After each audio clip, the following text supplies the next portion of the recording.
Começa agora o programa Caminhos do Conhecimento, um programa cristão que vai ao seu coração, com o professor Pedro César. Olá, boa tarde, tudo bem com você? Estamos começando mais um programa Caminhos do Conhecimento e você que sempre está aqui me seguindo, lendo os meus textos, nós vamos a algumas explicações que se fazem necessárias, ok? Veja bem, eu vou voltar para a imagem e vou explicar a imagem em primeiro ponto.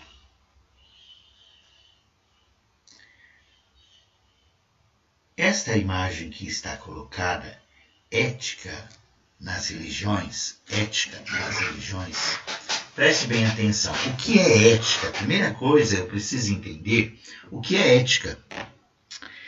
Ética, se você buscar no dicionário, a ética estuda e faz reflexão sobre a moral, sobre o comportamento humano e os princípios que definem o que é certo ou errado, o que é bom, o que é ruim, o bem e o mal. Isso nós podemos definir como ética.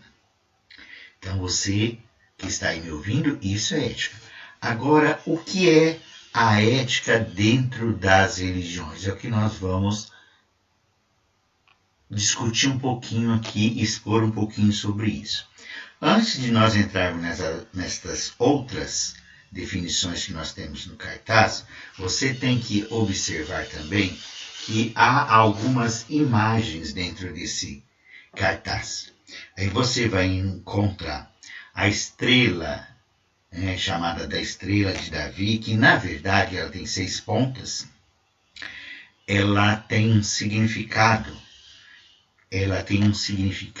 Que, veja bem, ela une céu e terra, é um dos significados. Outro, equilíbrio dos opostos, proteção divina. Cada um vai ter uma visão segundo o que aprendeu e segundo o que apreendeu. O que é apreender? A partir do momento que você aprende, você degusta e passa a fazer parte da sua vida. Você vai olhar aí também que nós temos mesquitas, o islamismo, que seguido pelos muçulmanos. Nós temos templos religiosos, nós temos catedrais. Então, você pode notar que eu diversifiquei um pouco e você pode observar também que há tijolinhos, que você pode imaginar o que você quiser dentro de outras religiões. Então, templos, catedrais, mesquitas, eu vou unir todas as religiões, o islamismo, as religiões de cunho cristão, vamos por exemplo, os anglicanos, os ortodoxos, os católicos, protestantes, os pentecostais. Nós vamos fazer algo maior dentro e a partir da imagem. Na imagem, no canto inferior direito, você tem o sectarismo. O que é sectarismo? Sectarismo quer dizer intolerância.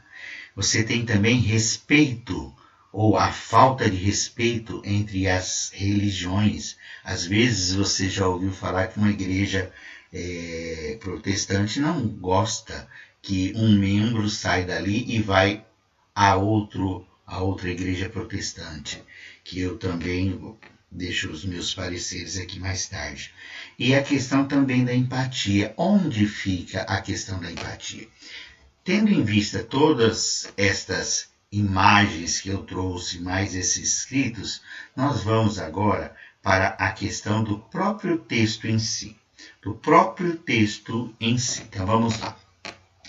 A ética que habita o coração das grandes tradições não costuma falhar nos seus textos sagrados. O que quer dizer isso? Que dentro do texto sagrado, a ética não falha. Então quem falha? O homem, o ser humano. Mas sim na carne de quem os interpreta. O que significa isso? Significa que quem interpreta o ser humano ele causa o problema. Quando o sentimento religioso abandona a busca do mistério e se encarcera da defesa própria da instituição, vamos dizer assim, invariavelmente tropeça na alteridade. O que é alteridade? É o reconhecimento, o respeito e a aceitação da individualidade e das diferenças dos outros. Então, o que eu quis dizer aqui? Que o texto sagrado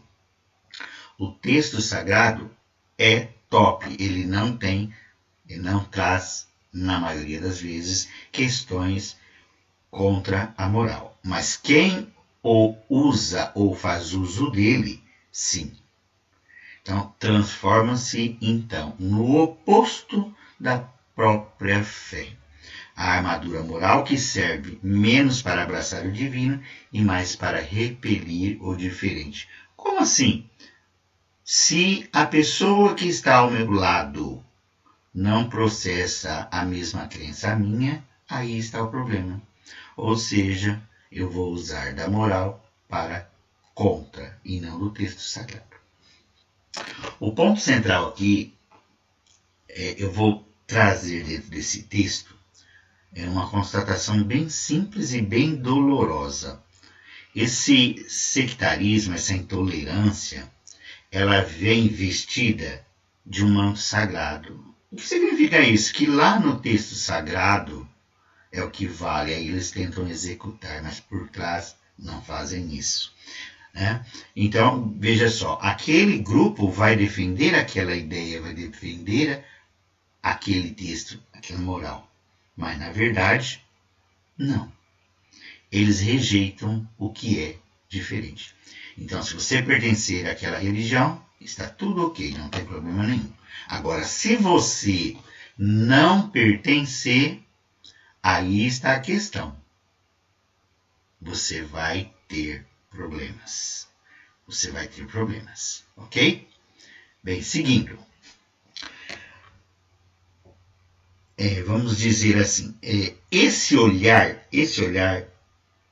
destas pessoas que estão com o texto sagrado na mão e rejeita o outro que não pertence à mesma religião, ele julga a fé do outro com desprezo. Por quê? Porque eles imaginam que todos deveriam pertencer à fé que ele executa, à fé que ele faz. Mas, na verdade, não é assim. Então, quando isso acontece, não existe, vamos dizer assim, um meio para você trabalhar legal. Não existe. Não tem palavra humana que vai resolver. Ou doutrina que resolva. A doutrina está lá, está dentro do texto sagrado, e ela diz que você tem que cumprir. Mas a hora que você está por lá de fora, que você é humano, que é você que faz o cumprimento, você não faz. Aí aparece aquela questão de intolerância religiosa. O intolerante religioso, ele não busca Deus. Ele não busca o ser maior dentro da sua religião. Como eu disse na tarde de ontem, na live de ontem. Cada religião tem o seu Deus. E está tudo bem. Você acredita no Deus que você quiser, no Deus poderoso, Criador que você quiser. Mas veja lá, quando existe a intolerância religiosa, você não está buscando a Deus. Você busca apenas o reflexo do seu próprio ego, refletido nas doutrinas em que você acredita. Então, se você acredita em determinada doutrina, você vai defender até a morte. E o outro é o errado. O outro, o que está ali ao seu lado, é o errado. Por quê? Porque o outro não acredita no que você fala. Então, aí está uma questão bem interessante.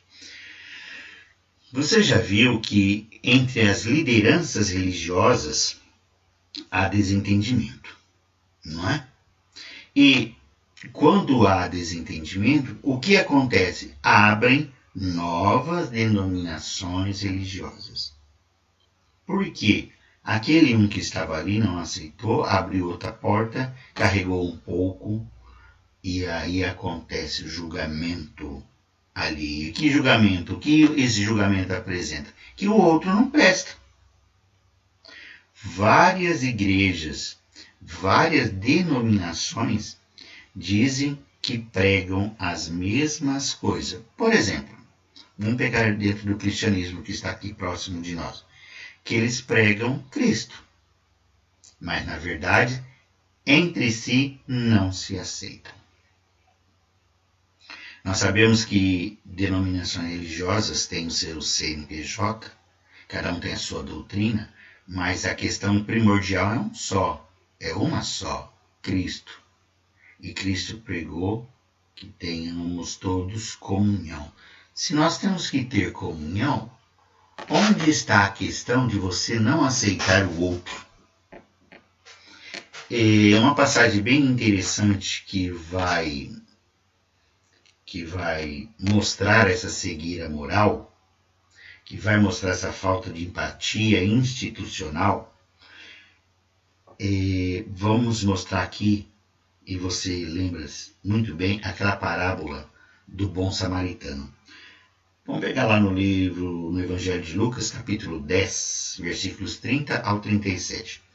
O que diz a narrativa para nós? Um homem foi espancado, largado semi-morto à beira da estrada. Por ali passaram sucessivamente figuras que encarnavam o mais alto padrão religioso, de pureza, de autoridade religiosa, autoridade moral da época. Quem são esses? Um sacerdote e um levita. Ambos veem o homem sofrendo, caído ali, espancado, mas desviam o caminho e seguem adiante. E de repente aparece, aí nós sabemos que vem aquela questão, vem o samaritano, que não era considerado puro. E aí você sabe da história, esse samaritano pegou esse homem, levou para uma estalagem, pagou a estalagem, pagou os remédios, pagou tudo.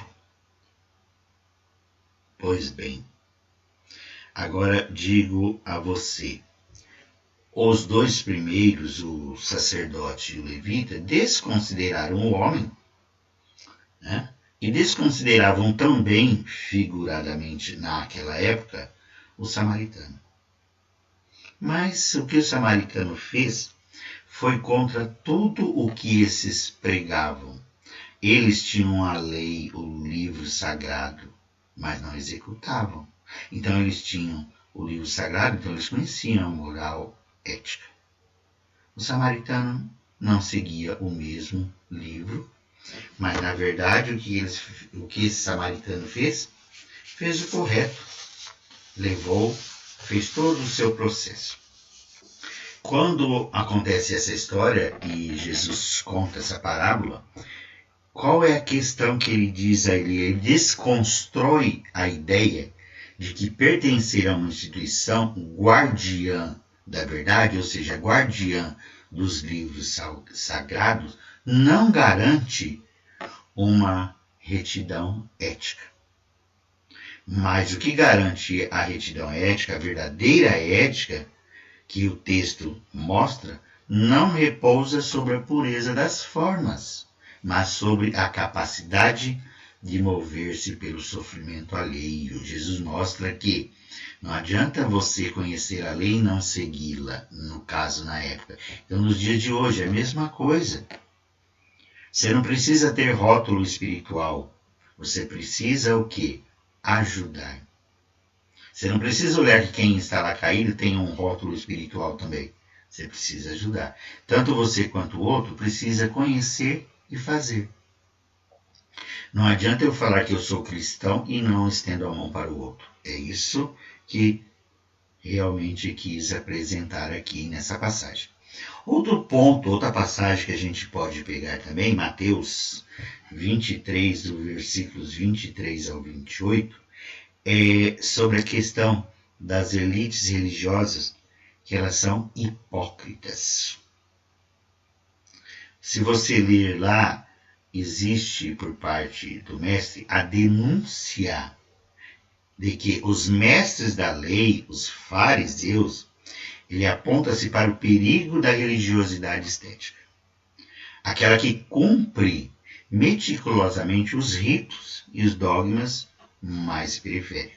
O dízimo do endro e do cominho, que está falado lá na parábola, então ele faz tudo isso, faz essa doação, mas negligencia o que é vital no texto sagrado, que é a questão da justiça, da misericórdia, da fidelidade. O que significa isso? Que essa denúncia que o mestre fez ressoa com vigor ao comparar essa postura. E ele compara aqui que aqueles homens são sepulcros caiados. Significa que são bonitos, são impecáveis, maravilhosos por fora, porém vazios, não tem vida. Dentro é cheio de podridão. Isso aqui que você acabou de ouvir é nada mais, nada menos do que uma síntese da falta de ética religiosa.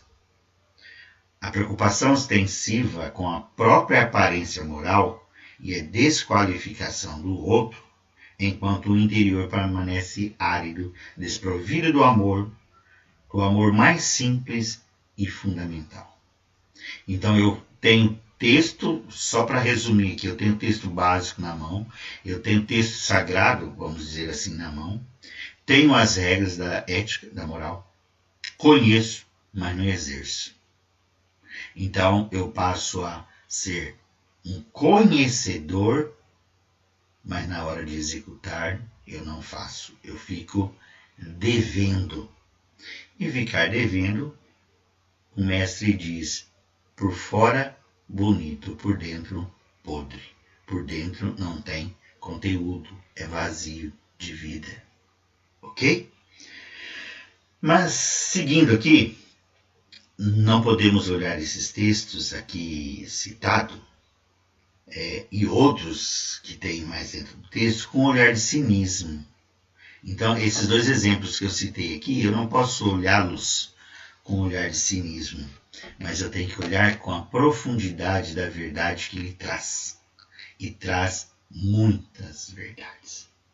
Revelar que a falta de ética entre as religiões é, no fundo, a vitória da rigidez da mente sobre a abertura do coração, e que a verdade, e que a verdadeira experiência, melhor dizendo, do sagrado, nunca serviu para erguer muros, mas para desarmar as certezas que nos impedem de enxergar o outro como nosso semelhante, o contrário do que a maioria das religiões faz. O que significa, resumindo tudo isso aqui? Que quando eu olho para esses textos e para outros exemplos dentro da Bíblia, estou falando dentro da Bíblia, ok? Mostra-nos que ter todo o conhecimento, mas não executá-lo, não ter caridade, não ter amor, não usar da moral, da ética, desqualifica o cidadão. Se eu olho para o outro com um olhar diferente, não o aceitando, de nada serve todo o aprendizado que eu tenho. Ok? Bem, eu coloquei ainda para essa nossa conversa aqui, quatro exemplos para expandir além da intolerância direta e tocar nas dinâmicas mais sutis e perigosas que sustentam a falta da ética no meio religioso. Então são reflexões que nós vamos ver que faltam ética. Os temas são espiritualidade comercializada e mercantilização da fé. Isso está aberto hoje a público. O uso da religião como ferramenta de poder e dominação política. Isso aqui dá campo para falar muitas coisas. Perda da compaixão humana pela rigidez da lei. E o exclusivismo e o medo do diferente como fonte de violência. Então, a partir de cada um, bem rapidinho, que isso aqui dá muitas conversas, muitas exposições, como eu estou fazendo aqui. Então, o item 1. Vamos lá para o item 1. Diz assim o item 1. A espiritualidade comercializada e a mercantilização da fé. Quando a experiência com o sagrado é capturado pela lógica do consumo e do mercado, a ética é a primeira a ser sacrificada. Vender a fé. Eu sempre falo que religião é algo que me surpreende, é algo surpreendente dentro da minha visão de mundo. Só que eu vejo que nos últimos dias, nos últimos anos, a comercialização é enorme. Muitos usam da fé, da inocência de alguns, para aproveitar, para tirar proveito a si e aos que estão em volta.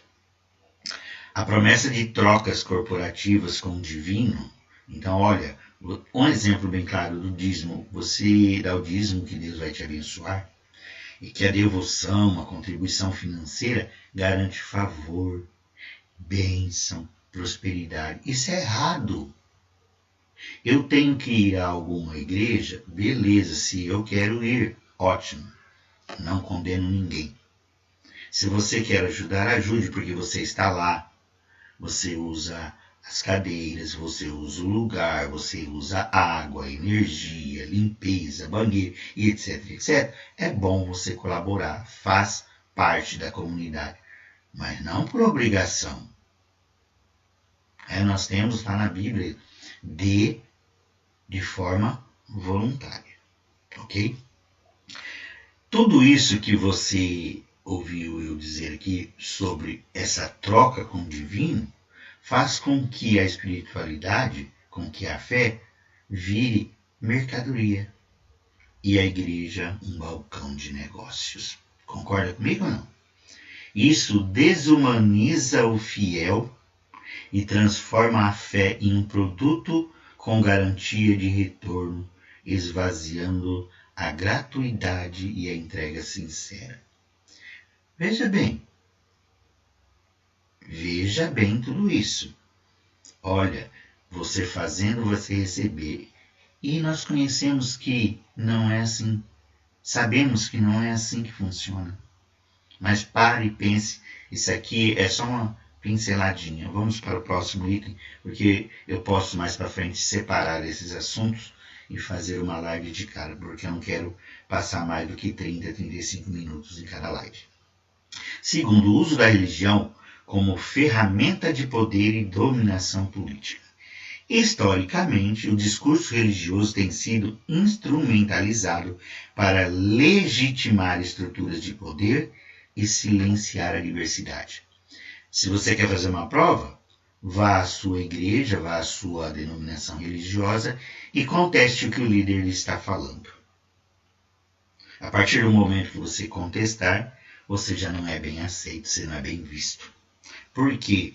Porque ele usa o púlpito como ferramenta de poder. Para quê? Para dominar. A ética rui no momento em que os dogmas deixam de servir à libertação do indivíduo, ou seja, deixam de trabalhar a questão espiritual e passam a sustentar a dominação moral sobre corpos, comportamentos e opções de vida. Se você vai lá e ele fala o que você tem que fazer e deixar de fazer, isso é domínio. Isso não é religião, porque a religião é diferente. O seu pensamento com o ser superior tem que ser diferente. Seguindo ainda, a fé, que deveria ser um espaço de refúgio e iluminação interior, converte-se em um tribunal inquisitorial para manter privilégios ou influenciar decisões públicas. Você sabe, você viu aí nas últimas eleições. Eu nem vou entrar nesse detalhe. Mas aqui está a questão. Religião, ferramenta de poder e domínio. Por isso que existe toda uma formação dentro da própria Bíblia que a gente pode estudar em outra live. E essa formação é uma formação de domínio. Item 3. Perda de compaixão humana pela rigidez da lei. A falta da ética manifesta-se com frequência no apego cego à letra que mata em detrimento do espírito que vivifica. A letra mata se eu a interpretar mal. Ok? Eu preciso pegar o que está escrito, independente do livro religioso que eu estou lendo, e interpretar de acordo com os ensinamentos dentro do cristianismo, ensinamento cristão, dentro do islamismo e assim por diante, dentro de cada religião. Ok? Quando o cumprimento rigoroso de regras de pureza, vestuário, ritos e proibições se torna mais importante do que acolher a dor humana, a religião perde a sua própria alma. Então, quando eu dito regras, a questão da fé perde-se. A dor alheia passa a ser justificável sob o argumento de que a pessoa está em pecado.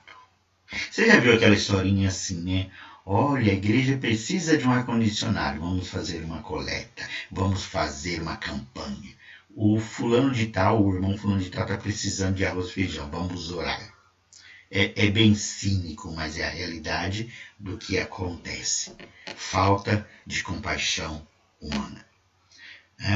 Ou seja, eles vão considerar que a pessoa está fora da doutrina correta, por isso que está sofrendo, por isso que está com dor. Apagando a empatia elementar em nome da preservação dogmática. Simples, não? Claro que não. E o item 4. O exclusivismo e o medo do diferente como fonte de violência. No fundo de todo esse sectarismo habita um medo profundo de autoridade. Aceitar que o outro pode encontrar a beleza, a paz e o sentido da existência por um caminho espiritual diferente coloca em risco o monopólio da verdade que o ego precisa para se sentir seguro. Ou seja, quando o outro acha que fulano de tal está melhor ou que a outra igreja está melhor e eu vou lá visitar isso, aquilo, outro, trazendo bem para a simplicidade aqui, aí você está errado. Eles vão te olhar de modo diferente, ok? Muitas vezes esse olhar mata. Então, ele mata no sentido de desqualificar o diferente. Eu, por exemplo, eu uso bem o meu próprio exemplo.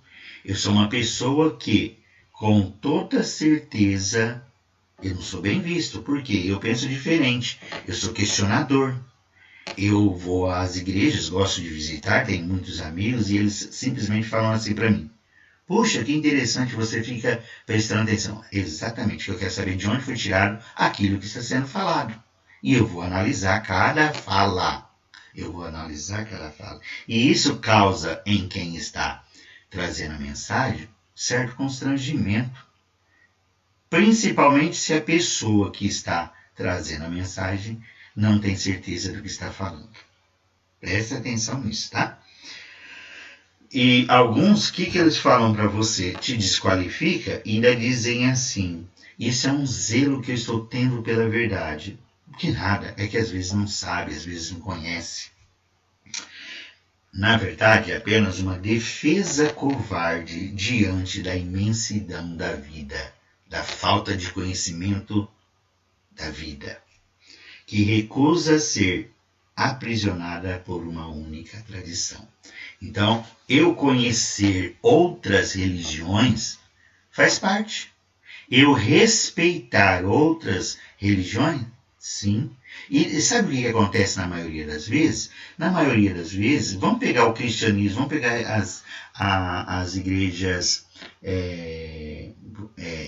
religiosas, as pentecostais, por exemplo. Elas já são mais liberadas. Agora, se você pegar as mais tradicionais, eles não aceitam que você vá a outra igreja.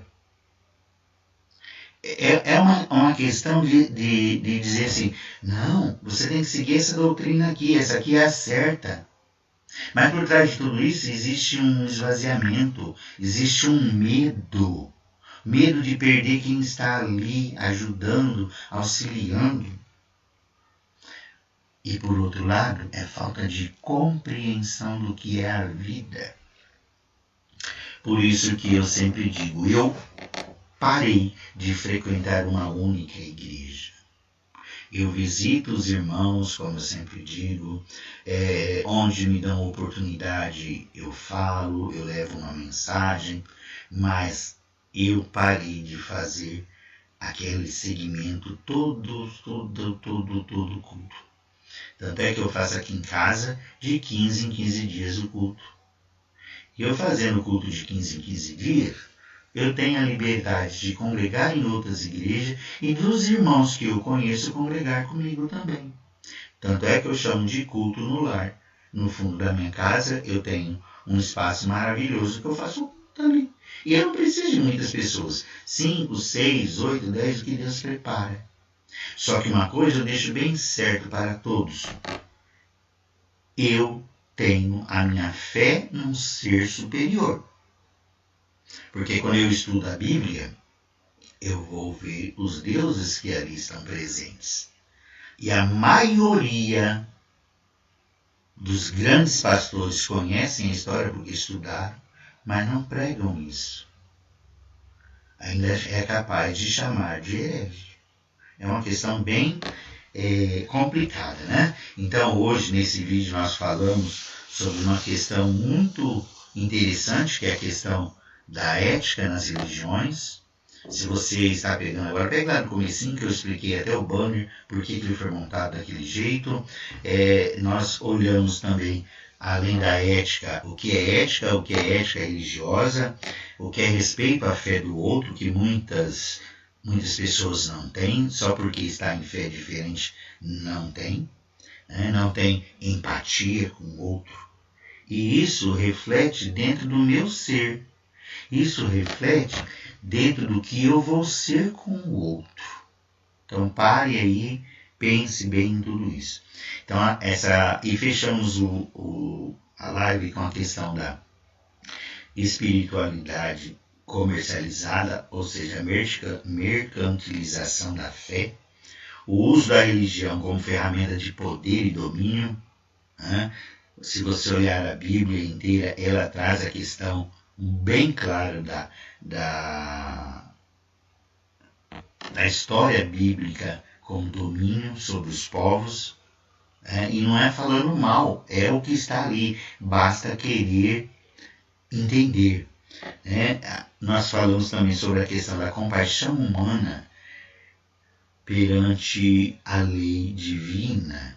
Você precisa compreender que nem sempre o outro vai entender o que você está falando ou o que está escrito lá. Se você tem um pouquinho mais de conhecimento, passe, não tenha vergonha. E falamos também sobre a questão de ser exclusivista, né? Eu só posso ir nessa igreja, não posso ir a outra. E eu vou encerrando aqui com a seguinte frase. Eu vou já encerrar dentro de 2 minutinhos, a gente já vai encerrar. E nós vamos pôr a seguinte frase. Veja só.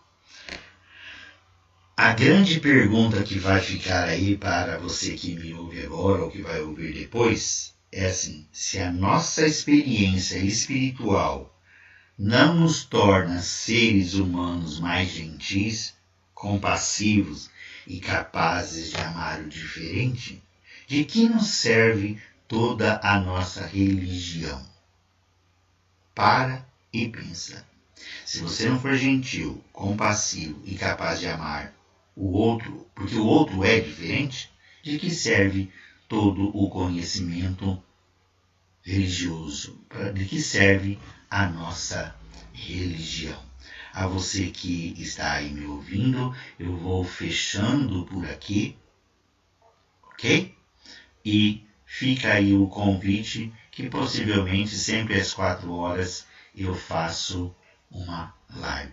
A você, um grande abraço. Eu vou colocar a vinhetinha de encerramento do programa Caminhos do Conhecimento e até a próxima, ok?